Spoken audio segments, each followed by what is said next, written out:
Jadi itu out of our expectation. Karena apa? Outnya berarti apa?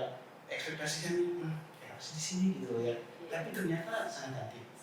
Sangat cantik, airnya bening, bersih, masih di hutan itu. Jadi kalau kami nih experience-nya bawa tamu gitu lah ya, bawa turis-turis asing terutama ya, begitu melihat air terjun itu dan ada tempat untuk potensi berenang itu, saya yakin mereka akan langsung yang belum di sana itu benar banget. Berarti dong Pak, kalau Bapak udah jalan-jalan udah melihat alam-alam yang ada di Lingga, sejarah dan sebagainya, udah datang beberapa tempat ya Pak, udah ke beberapa tempat, berarti bisa dikatakan Kabupaten Lingga punya nilai potensi yang menjual.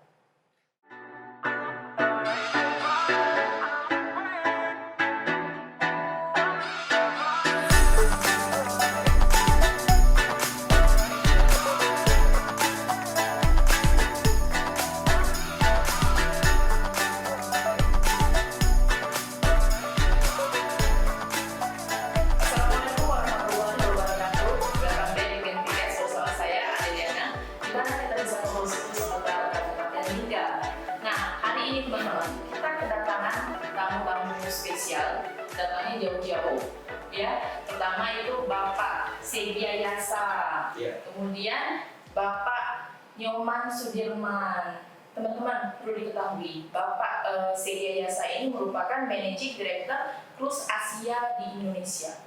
Kemudian Bapak Nyoman, ya Bapak Nyoman merupakan Direktur Pon Java Travel Yogyakarta. Betul. Bapak apa kabar? Baik Mbak. Baik. Ini pertama kali datang ke Lingga ya? Ini pertama kali ke Lingga. Pertama kali ke Lingga. Jadi Pak, hari ini nih kita nih mau ngobrol-ngobrol santai. Ini actually pengalaman pertama saya nih ngobrol-ngobrol dengan bapak-bapak yang istilahnya tahu banyak tentang cruise. Actually saya nggak tahu nih, gitu. Jadi kita juga perlu memberikan informasi tentang hal ini kepada masyarakat kita, gitu. Bapak, ini pertama kali datang ke Lingga, survei-survei di Lingga, bagaimana Bapak melihat potensi di Kabupaten Lingga ini? Baik, terima kasih Mbak. Jadi ini juga pengalaman kami yang pertama kali ya ke Lingga. Jadi sebenarnya kami udah hampir 3-4 tahun sebenarnya udah tahu, kenal nama Pulau Lingga di Kabupaten Lingga. Dan suatu saat ada kesempatan kami untuk pindah, namun karena memang operasional pada saat itu masih sangat-sangat sibuk ya Mbak, jadi kami nggak bisa datang. Jadi sangat bersyukur hari ini atau kami sudah sampai di sini kemarin untuk benar-benar bisa datang ke Lingga. Jadi tidak hanya mendengar cerita dari teman-teman yang katanya budaya masih sangat asik, masih sangat baik, bagus, alami gitu lah ya. Kemarin kami datang, pertama kali kami diajak untuk ke air terjun. Air terjun Resung. Air terjun Resung. Itu luar biasa. Jadi itu out of our expectation. Karena apa? Outnya berarti apa? Ekspektasi kan harus di sini gitu ya. Tapi ternyata sangat cantik.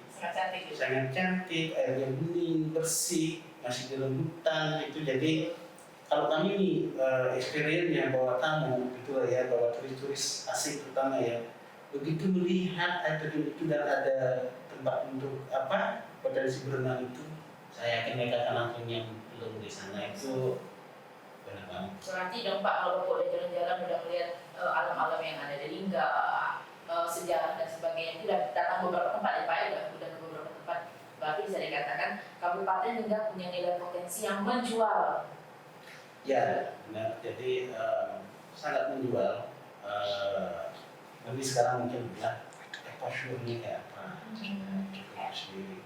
Selain air terjun, hari ini juga kami sempat berkunjung ke museum ya. Museum Lingga Jaya sebenarnya Pak ya. Itu. Dan mereka itu benar-benar di luar daripada ekspektasi saya bahwa di dalam itu sangat cantik, sangat bersih, koleksi itu luar biasa. Ya, apalagi di luar itu ada gerabah-gerabah sebagai tulisan Lingga Jaya ya. Itu juga terkombinasi dengan gunung Daik yang sangat cantik. Itu luar biasa. Jadi buat kami sebagai tim survei yang diminta oleh perusahaan kapal pesiar di Singapura untuk melakukan survei ke sini, apakah nantinya layak untuk bisa dikunjungi, karena kan ada beberapa hal yang perlu dipertimbangkan. Yang pertama memang adalah bagaimana aksesibilitasnya, ya kan? Aksesibilitas itu berarti kapan bisa datang, terus bagaimana bisa menurunkan penumpang, itu sangat penting, dengan cara yang baik dan standar keselamatan sesuai dengan standar mereka. Kalau dari sisi accessibility-nya, kami masih akan melakukan survei berlanjut. Tetapi kalau melihat dari culture yang hari ini kami mungkin baru sebagai kecil ya kami lihat, itu kami sudah bisa menyampaikan bahwa luar biasa. Dan hal yang lain yang kami cari memang karena situasi masih pandemi, jadi kami mencoba berkoordinasi dengan kapal sendiri untuk membangun sebuah konsep di mana kapal itu masih tetap bisa berkunjung, tetapi masih tetap juga kita bisa menjaga keselamatan dan kesehatan baik penumpang sendiri di atas kapal ketika mereka datang berkunjung dan juga masyarakat lokal di sini.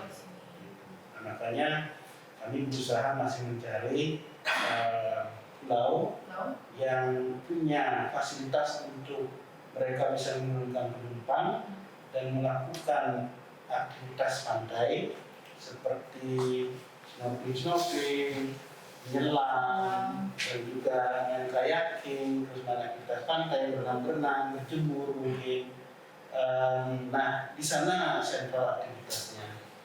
Dan kalau memungkinkan transportasi lautnya untuk beberapa orang mungkin berkenan untuk datang ke pulau, melihat adat dan budayanya, itu akan sangat baik dan merupakan kombinasi yang sangat luar biasa buat kapal itu sendiri. Pak, kalau biasanya kapal cruise yang datang ini biasanya kapasitas berapa orang, Pak? Kalau yang kami survei untuk saat ini memang kapalnya cukup besar. Kalau kapasitas sendiri itu sampai 2.800 kalau nggak salah. 2.800 Itu penumpang saja ya. Itu penumpang saja, belum lagi kru. Ya, krunya di dalamnya itu. Nah, namun terakhir mungkin kami belum pasti juga, yang jelas hampir 1.300-an yang mungkin untuk kapal ini. Ya, karena kapal ini selain juga kita planning untuk datang ke Lingga, juga datang ke 3 kabupaten lainnya di Kepri. Pak, ini sebenarnya titik lampu awalnya dari mana, Pak? Titik lampu awal itu ada di Bintan. Di Bintan. Ya, Bintan. Jadi dari Singapura, Bintan, habis Bintan, ini tergantung hasil survei. Apakah Lingga, ya, untuk ke Lingga, kemudian ke Anambas, mungkin juga ke Natuna, habis itu balik lagi ke Singapura. Pak, kalau seandainya kapal cruise kan bukan kapal yang seperti biasa, Pak. Dia dengan besar ya, bentuknya besar dan sebagainya, penumpangnya juga banyak. Untuk pelabuhan sendiri ada titik lampunya, apakah ada syarat-syarat tertentu, misalnya pelabuhannya harus seperti apa dan sebagainya, supaya keamanan penumpang, kapalnya juga aman gitu, Pak? Apakah ada syarat-syarat tertentu yang harus dipenuhi gitu? Ya, benar, memang ada. Kalau untuk pelabuhan sendiri, memang itu udah. Kalau kapal itu bisa merapat di pelabuhan, istilahnya alongside, itu memang pelabuhannya harus compliance dari sisi safety juga, ya. Safety termasuk juga adalah ada zona-zona tertentu yang perlu diatur oleh pihak otoritas pelabuhan sehingga kapal dan penumpangnya tetap bisa berlabuh dengan aman dan nyaman. Namun karena masih belum memungkinkan untuk itu sekarang ini ada di Kabupaten Lingga, makanya kami mencoba mencari pulau atau wilayah di mana kapal itu bisa untuk melakukan berjangkar ya di dalam laut, tetapi masih dekat dengan pulau, dan pulau itu sendiri punya jetty untuk bisa melakukan transferring penumpangnya dengan menggunakan kapal-kapal tender boat mereka. Nah, ini pun juga ada standarnya, sehingga supaya standar boat ini bisa benar-benar nyaman untuk bisa longside atau merapat di tender sendiri. Terus ketika penumpangnya turun dari tender boat ke daratan itu tetap aman dan nyaman. Bapak, untuk melaksanakan kegiatan tersebut, yang maksudnya ketika wisatawan datang ke pulau tersebut misalnya, berapa hari misalnya waktu yang diberikan untuk mereka mengeksplor tempat tersebut gitu, sebelum kapal terus berlayar lagi ke tempat yang lain? Kalau untuk lama stay-nya kapal tinggalnya itu maksimal 1 hari. Maksimal 1 hari. Mungkin sekitar 9 jam ya. Datang dari pagi sekitar jam 8, nanti baliknya sore. Jadi ada kesempatan kalau kapal itu ada di tempat untuk lebih dari 9 jam, jadi aktivitas penumpang itu mungkin sekitaran maksimal 6 jam. Jadi 1 jam setelah datang karena masih persiapan ya kan, dari situ penumpang turun aktivitas. Nah, sejam sebelum kapal berangkat, teman-teman juga sudah mulai harus naik ke kapal kembali. Pak, ini mungkin untuk Pak Nyoman ya lebih tepatnya. Pak Nyoman, ini kalau untuk pelaksanaan teknis kapal ini ke suatu tempat itu seperti apa? Kan mungkin ada yang harus diatur, misalnya otoritasnya seperti apa mungkin, kemudian juga harus berkoordinasi dengan siapa, ada syarat-syarat apa yang harus dipenuhi sehingga kapal ini bisa merapat atau melakukan perjalanan dari satu tempat ke tempat yang lain, itu seperti apa, Pak? Ya, terima kasih. Jadi apa yang disampaikan tadi oleh Pak Yasin ini membawahi Cruise Asia. Jadi Cruise Asia ini mempunyai legalitas untuk mengadakan cruise operation di seluruh Indonesia ini. Sampai saat ini kurang lebih 200 port sudah dipegang, mungkin kalau ini tambahannya menjadi beberapa tambahan lagi di tahun ini. Jadi ketika kita mengadakan operasional di suatu tempat, kita akan menggunakan bendera Cruise Asia ini untuk operasional. Kemudian di sana kita wajib berkoordinasi dengan Pemda setempat. Itu yang pertama. Pemda setempat ini akan memberikan izin atau tidak cruise itu untuk mendatangi wilayah itu. Kemudian lebih spesifiknya itu di pelabuhan itu kita harus berkoordinasi dengan Pelindo kalau memang ada Pelindonya. Kemudian KSOP dan KPLT dan juga keamanan setempat seperti Polai, kemudian angkatan laut dan sebagainya. Itu yang pertama untuk legal standing kita mengadakan operasional di satu tempat. Kemudian yang kedua, guide yang kita gunakan biasanya ini memang mereka itu sudah bersertifikasi atau mempunyai kompetensi khusus untuk pengendalian operasional cruise. Artinya mereka guide dari cruise atau guide dari lokal? Guide lokal. Guide lokal kita, tapi baru harus bersertifikat. Biasanya kalau bisa di kota-kota besar harus seperti itu. Tetapi kalau daerah baru seperti ini, Cruise Asia akan bertanggung jawab untuk itu, tetapi dengan syarat kita harus memberikan pendidikan minimal 3 hari atau 1 minggu sebelum kedatangan cruise itu. Kita akan didik mereka, kita bagaimana mengimplementasikan SOP yang memang dimiliki oleh kapal dan juga oleh Cruise Asia sendiri. Itu memang harus mereka pahami betul-betul, sehingga ketika operasional itu terjadi semuanya bisa berjalan secara smooth, tidak ada halangan dan bisa dipertanggungjawabkan. Seperti itu. Karena kita membawahi banyak orang, Mbak. Ada guide, kemudian ada koordinator, termasuk staf kami juga ada di bawah sana. Jadi dalam operasional kita itu kita harus mempertanggungjawabkan semuanya, terutama juga bagaimana kita menjaga keselamatan tamu itu ketika mereka ada di lapangan, bagaimana turnya berjalan dan sebagainya. Kemudian yang paling penting juga kita harus bisa menjaga nama baik daerah itu, kemudian juga termasuk menjaga nama baik pemerintah Indonesia. Karena ini cruise kan jumlahnya besar, Besar ya, Pak ya? 1.000 sampai 1.400 yang banyak ya, Pak ya? Makanya dari itu seperti apa yang dikatakan oleh Pak Yasin, dalam survei ini kita akan menentukan paket-paket mana aja yang bisa kita bikin. Nanti itu akan di-offer ke kapal, itu menjadi program kitabnya. Setelah itu di-confirm oleh kapal, itu akan diserahkan kembali ke kami. Ini program yang di-confirm. Tolong sekarang implementasikan program ini dengan benar. Kami akan rancang SOP-nya. Untuk program ini, pamannya SOP-nya seperti apa, kami akan rancang dan ini kita akan trainingkan juga. Kemudian lapangannya seperti apa, unjung museum, unjung air terjun dan sebagainya. Ini kita akan trainingkan ke guide-nya. Ini untuk menghindari apa? Untuk menghindari terjadinya miss apa yang sudah dikirim oleh PLSI ke kapal dengan apa yang kita akan berikan di lapangan. Karena ini risikonya sangat besar, ini menyangkut kepercayaan dan juga menyangkut asuransi. Asuransinya ini cukup besar, 5 juta dolar itu kalau terjadi apa-apa itu jumlah yang besar yang dipertanggungjawabkan oleh perusahaan terhadap kapal itu. Jadi makanya saya bilang baik itu tidak boleh asal comot, tapi mereka itu harus mempunyai suatu standar, suatu disiplin yang benar-benar memadai dengan kapal cruise ini. Nah itulah tanggung jawab kami di lapangan, dari men-training, dari memberikan SOP, dari mengarahkan, kemudian juga melindungi mereka dalam melaksanakan operasional ini. Bukan cuma dari di sana Mbak, tapi juga kami harus mengawas restoran yang kita gunakan, transportasi lautnya itu kayak boat dan sebagainya. Kita harus betul-betul cek itu keamanannya, makanya seperti saya bilang tadi, kami harus koordinasi dengan tim keamanannya dari pelabuhan. SOP lah, KPLP lah, termasuk air dan angkatan laut. Ini layaknya digunakan, bisa aman nggak? Itu mencegah kriminalitas dan juga mencegah terjadinya kerusakan secara teknis di laut. Itu kan nyawa taruhannya. Itu yang harus betul-betul dijaga. Pak, dengan jumlah yang tadi kalau saya tidak salah 1.100 yang baru daftar istilahnya gitu, baru booking gitu istilahnya. Itu berapa banyak aja yang dibutuhkan? Itu akan disentralize dulu. Itu kalau umpamanya disentralize di satu pulau pun semua ke sana. Kemudian ini akan diarahkan ke beberapa jenis tool yang kita punya. Di sana baru kita akan bisa membagi guide itu jangka berapa orang yang bisa operasi. Kalau dengan 1.300 secara umum itu guide yang kita gunakan paling tidak 40-an orang itu.